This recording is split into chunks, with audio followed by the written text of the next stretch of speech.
رسول اللہ صلی اللہ علیہ وسلم آخری نبی ہے، تو پھر معاشرت کی آخری نبی کے کہنے پر، سیاست کی آخری نبی کے کہنے پر، ریاست کی آخری نبی کے کہنے پر، زندگی کے ہر جگہ پر جماعت اسلامی تشریف لاتے ہیں اور آپ کے سامنے خطاب فرماتے ہیں۔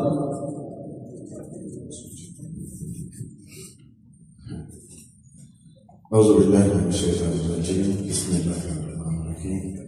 قال اللہ فی القرآن الحکیم هو الذی ارسل رسولہ بالہدی ودین الحق لیظہرہ علی الدین کلہ ولو کرہ المشرکون۔ قال اللہ مقام آخر کنتم خیر امۃ اخرجت للناس تأمرون بالمعروف وتنہون عن المنکر وتؤمنون باللہ۔ قابل سے احترام، السلام علیکم ورحمۃ اللہ وبرکاتہ۔ سب سے پہلے میں یونائٹڈ موومنٹ جموں کشمیر کی ساری ٹیم اور خصوصاً متحرک اور انتھک نوجوان جدوجہد کرنے والا حاجی عدنان جنجوعہ اور ان کی ٹیم اور وہ سارے احباب جنہوں نے اس خوبصورت بزم کو سجانے کے لیے دن رات ایک کیا، میں ان کو تحسین پیش کرتا ہوں اور مبارکباد پیش کرتا ہوں اور خالق کے حقیقی سے دعا کرتا ہوں کہ یہ اجر وہی دے سکتا ہے۔ قابل احترام مہمانان گرامی، علماء کرام، مختلف مکاتب فکر تشریف فرمائے ہیں، پاکستان سے کوئی قائدین بھی تشریف فرمائے ہیں۔ علماء ہی ہماری رہنمائی بہترین انداز میں کر سکتے ہیں۔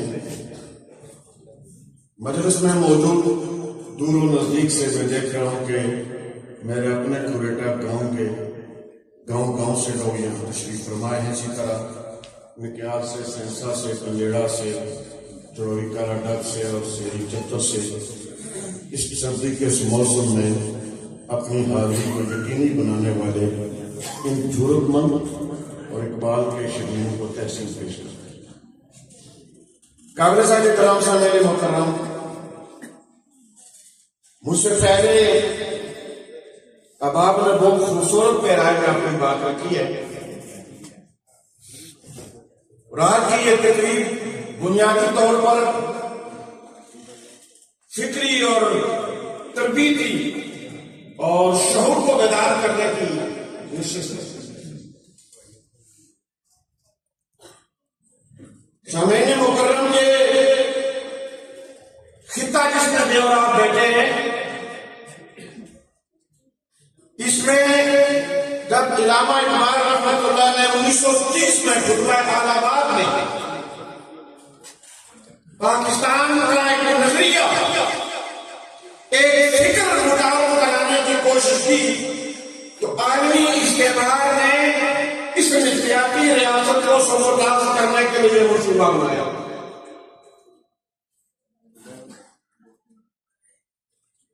یہ اللہ کا شکر ہے کہ پوری دنیا میں مدینہ پاک کے بعد دوسری اسلامی ریاست ہے جس 51 ممالک امہ کے جو ترجمان اور نمائندہ ہیں، ان میں سے آپ لوگوں کو یہ اعزاز حاصل ہے کہ آپ نے عوام نے یہ پاکستان کے نظریے کی جو جدوجہد کی، پاکستان کا مطلب، اور تیسرا یہ تصور کہ فحاشی، برائی، بے حیائی، بے غیرتی اور مخلوط آئیڈیالوجی کو متعارف کروایا جائے کہ یہ بظاہر مرد نظر آتا ہو لیکن اس کے اندر مردانہ قوت ختم ہو جائے، اور اب وہ جینڈر کیئر کا قانون لے آئے ہیں۔ بھائیوں جانتے ہیں نا، وہ آپ کی اسمبلیوں کے دہلیز کو پہنچ چکا ہے۔ کسی لمحہ آپ سنیں گے کہ ہمارے طاغوتی پیروکار بھی اس کو پاس کرنے کے قریب چلے جائیں گے کہ یہ بندہ چاہے